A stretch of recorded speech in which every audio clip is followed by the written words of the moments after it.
22 मई 1991 America से भारत आ रही एक फ्लाइट में एक 21 साल का लड़का बैठा हुआ था। वजह थी पिता का अंतिम संस्कार। अपनी दादी को तो एक हत्याकांड में वो पहले ही खो चुका था, लेकिन ये गम तब और भी ताजा हो गया जब अपने पापा के शरीर के टुकड़ों को उसने कंधा दिया। जाहिर था कि एक बड़ा पॉलिटिकल करियर उसके सामने था, मगर पॉलिटिक्स का पी भी उसे नहीं आता था। इसी एक्सपीरियंस के साथ वो राजनीति में मां के सहारे तो खड़ा हुआ, लेकिन अपनी ही गलती और जीरो नॉलेज के चलते उसे एक बड़ा सेटबैक झेलना पड़ा। एक तरफ भर भर के लोगों ने उसे ट्रोल किया, तो दूसरी तरफ बैक टू बैक पार्टी की हार ने साफ कर दिया कि जनता उसे नहीं चाहती। एक वक्त तो ऐसा भी आया जब लगा कि ये उसका पॉलिटिकल करियर का अंत है, लेकिन उसने हार नहीं मानी। वो फिर उठ खड़ा हुआ, जनता के बीच गया, उनकी नाराजगियों को सुना और आखिरकार वो लाखों लोगों के दिलों तक जा पहुंचा। ये लड़का था शाही परिवार का राहुल गांधी। जी हाँ, वही गांधी जिसे पूरे इंडिया ने एक वक्त पर कभी पप्पू कहकर नकारा था। लेकिन फिर ऐसा क्या हुआ कि ये लोगों का विश्वास जीतने में सफल हो पाया? आखिर कैसे ये नेता मोदी के जादू को हटाकर लोगों के दिलों में मोहब्बत की दुकान खोल पाया? क्या है राहुल गांधी की असली कहानी और क्या अब नई यूथ इन्हें अपने लीडर की तरह देखने लगी है?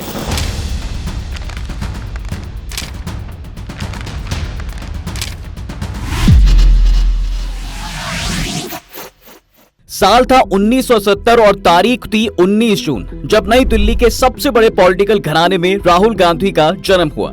वही राहुल जिसे जन्म से ही ऐसा देखा गया जैसे वो प्रधानमंत्री बनने के अधिकार के साथ पैदा हुआ है, लेकिन ये एक्सपेक्टेशन उनकी जिंदगी की रियलिटी नहीं बन पाई। बड़ा होते होते उनकी लाइफ में 2 इंसिडेंट ऐसे हुए जिन्होंने उनके परिवार को तोड़ कर रख दिया, लेकिन तब ये समझने के लिए शायद वो काफी छोटे थे। इसमें पहली घटना तो खुद उनकी दादी की मौत थी, जिन्हें उनकी ही बॉडीगार्ड ने गोली मारकर मार डाला और कोई कुछ नहीं कर पाया। ये सब जब हुआ तब राजीव गांधी इंडियन पायलट थे और राहुल की उम्र केवल 14 साल थी। पहले हालांकि वो दिल्ली के मॉडर्न स्कूल से ही पढ़ते थे, लेकिन 1982 में आगे की पढ़ाई करने के लिए उन्हें दून स्कूल भेजा गया था और दादी की हत्या के बाद उन्हें वहां से वापस भी बुला लिया गया। सिक्योरिटी रीजंस के चलते उन पर और उनकी बहन पर बंदिशें थी कि वो घर से ही पढ़ाई करें, और कहीं ना कहीं इसी फैसले ने राहुल गांधी की परवरिश में एक बड़ा रोल निभाया। हालांकि राजीव हमेशा इस बात का ख्याल रखते थे कि राहुल सादगी से जीना सीखें, लेकिन भारत के सबसे बड़े राजनीतिक परिवार में पैदा होने के अपने ही फायदे और नुकसान थे। फायदा ये था कि सभी ऐशो आराम उनके पास था, और नुकसान ये कि भारत की असल रियलिटी, गरीबी, अमीरी जैसी परेशानियों को वो कभी देख नहीं पाए। आलम तो ये था कि राहुल घर से बाहर ना जा सकते थे और ना ही दूसरे बच्चे उनके घर में अंदर आ सकते थे। ले देकर सुरक्षा कर्मियों के साथ ही राहुल खेला करते थे और उनकी दादी को मारने वाला भी इन्हीं सुरक्षा कर्मियों में से एक था। कहते हैं यही वो प्रॉब्लम थी जिसने उनके दिमाग पर असर भी डाला था। खैर, इन सब से गुजरकर जैसे जैसे राहुल गांधी बड़े हुए, उन्हें इस 4 दीवारी से बाहर जाने का मौका मिला, और ये मौका उनके पास आया 1989 में, जब दिल्ली की सेंट स्टीफेंस कॉलेज में उन्हें दाखिला मिला।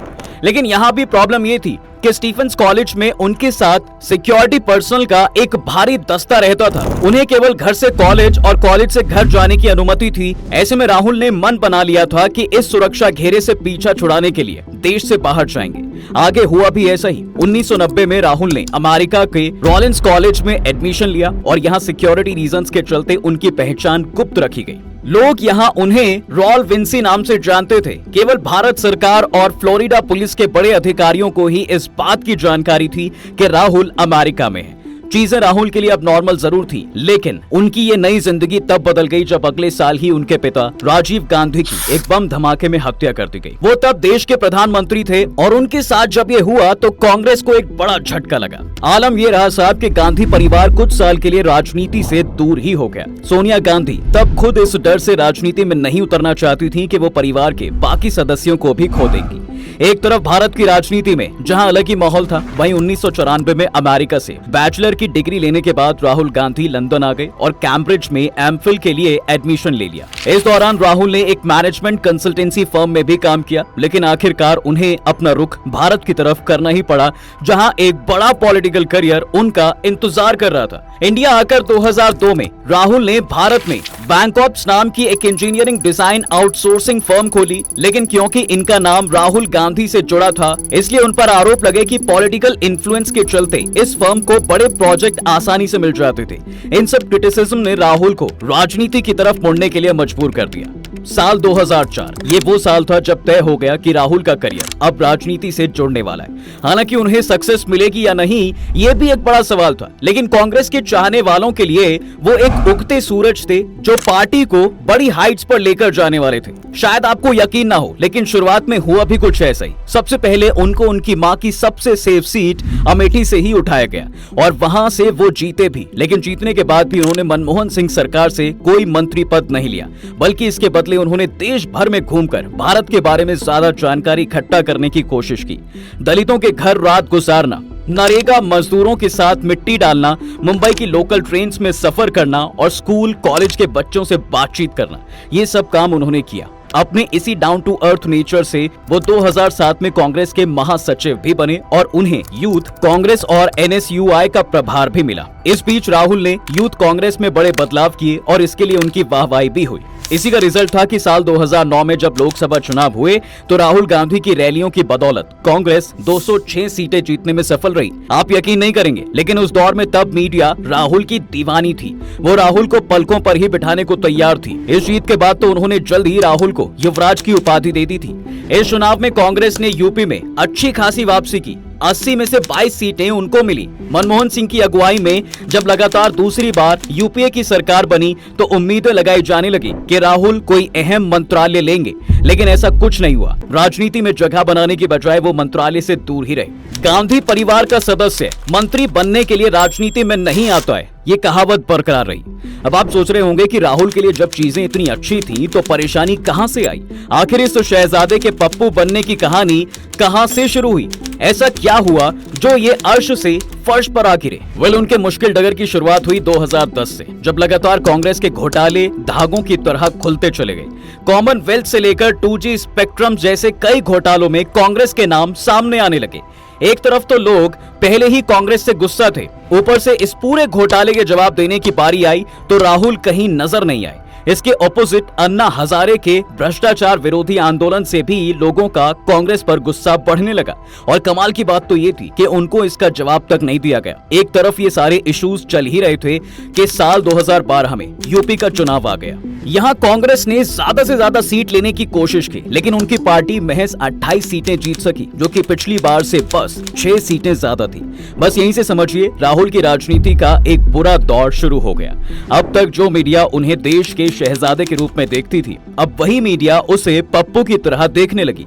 और इस सोच को बढ़ावा तब मिला जब बीजेपी में नरेंद्र मोदी का उभार शुरू हुआ। इन्होंने अपनी मार्केटिंग के लिए राहुल गांधी को निशाना बनाया और उन्हें बेवकूफ दिखाने की कोशिश करने लगे। नतीजा ये हुआ कि राहुल गांधी पर जोक बनने लगे। बीजेपी IT सेल द्वारा अफवाहें फैलाई जाने लगी। उनके भाषणों की क्लिप काट कर अक्सर शेयर की जाती और सोशल मीडिया पर उन्हें अक्सर पप्पू कहकर बुलाया जाने लगा। जाहिर था न केवल यूथ बल्कि भारत के कोने कोने तक राहुल गांधी लोगों के लिए बस पप्पू बनकर रह गए थे और उनकी असल छवि कहीं खोकर रह गई। इसी बीच उनके एक पुराने इंटरव्यू की क्लिप भी वायरल हुई जहां वो गलत इंग्लिश बोलते दिखाई दिए।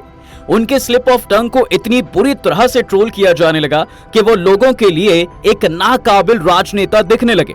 फिर 2013 में केदारनाथ में आई आपदा के दौरान भी राहुल कहीं नहीं दिखाई दिए। इससे उनकी छवि छुट्टी पर रहने वाले राजनेता की बन गई, जो मुश्किल की घड़ी में देश से कहीं गायब था।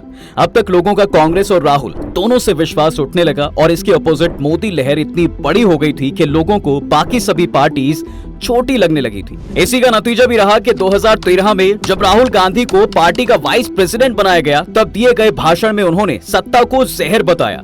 कांग्रेस इस अवसर को राहुल की बड़ी लॉन्चिंग के लिए तैयार कर रही थी, लेकिन ये फ्लॉप हो गई। दागी नेताओं को बचाने के लिए लाए गए अपनी ही सरकार के अध्यादेश को उन्होंने बकवास और फाड़कर फेंक देने लायक बताया।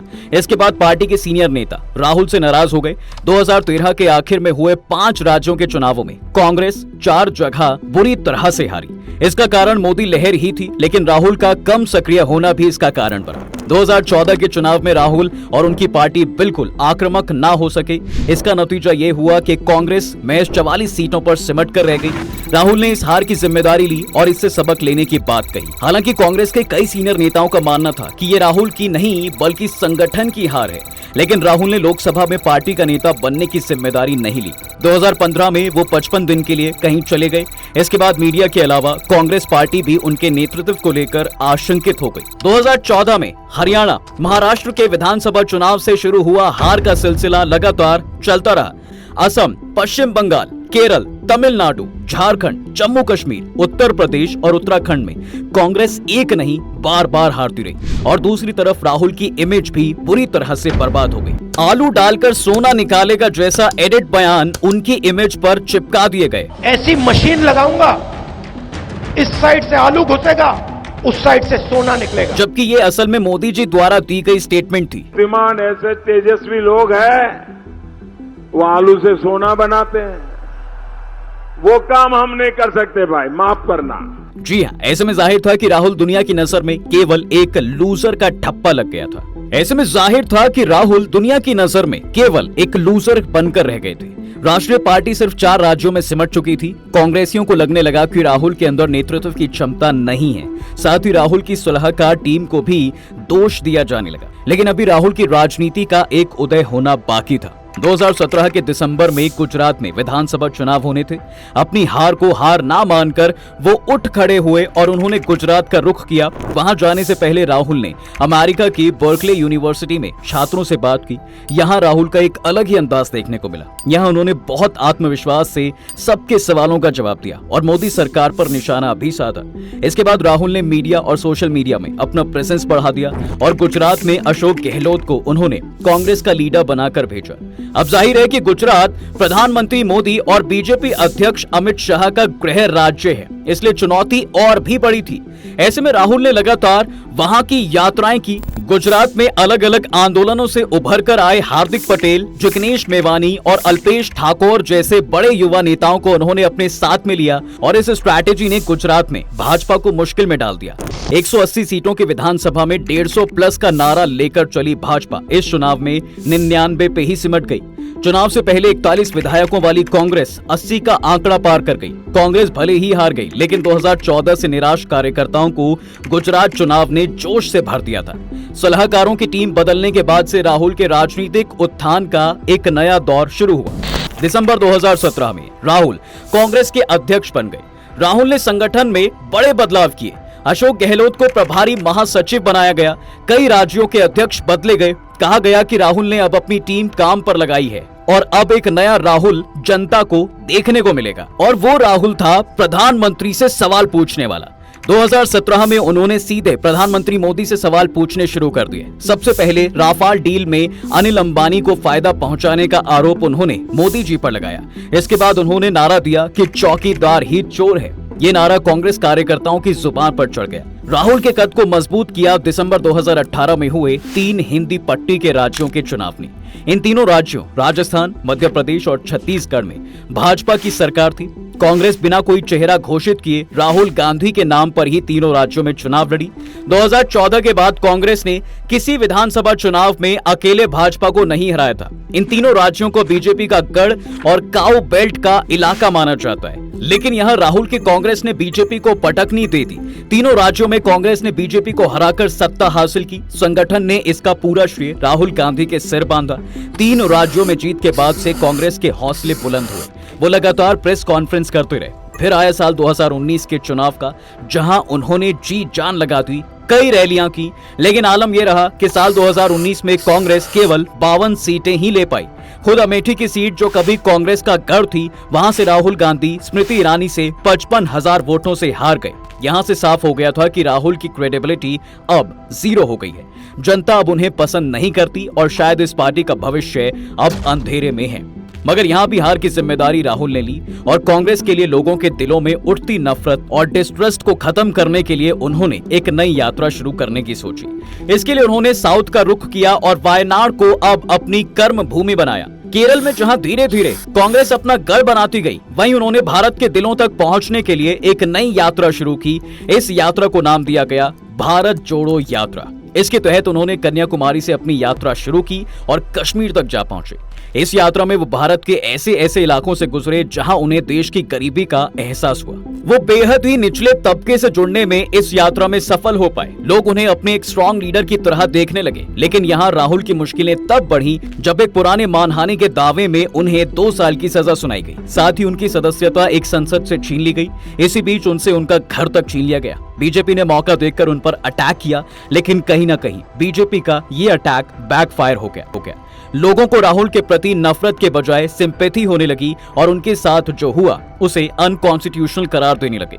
आलम यह रहा कि सुप्रीम कोर्ट ने इस फैसले पर स्टे ऑर्डर लगा दिया, जिससे उन्हें वापस उनकी सदस्यता मिली और लोगों के दिलों में उनके लिए प्यार आने लगा। और इसी का नतीजा हुआ कि 2024 में जब चुनाव में वो खड़े हुए तो बीजेपी सरकार के अकाउंट फ्रोज करने के बाद भी राहुल पर लोग भरोसा दिखा पाए। हालांकि वो चुनाव तो नहीं जीते, लेकिन बीजेपी के खिलाफ इंडिया अलायंस बनाकर वो 2024 में वो एक स्ट्रॉन्ग ऑपोजिशन खड़ा कर पाए। कांग्रेस यहाँ केवल 99 सीट जीती है, लेकिन एक बात तो साफ हो गई है कि उनका प्रदर्शन 2019 से काफी बेहतर रहा है और इसका एक बड़ा श्रेय भारत जोड़ो यात्रा और राहुल गांधी की कभी ना हार मानने वाली स्पिरिट को जाता है।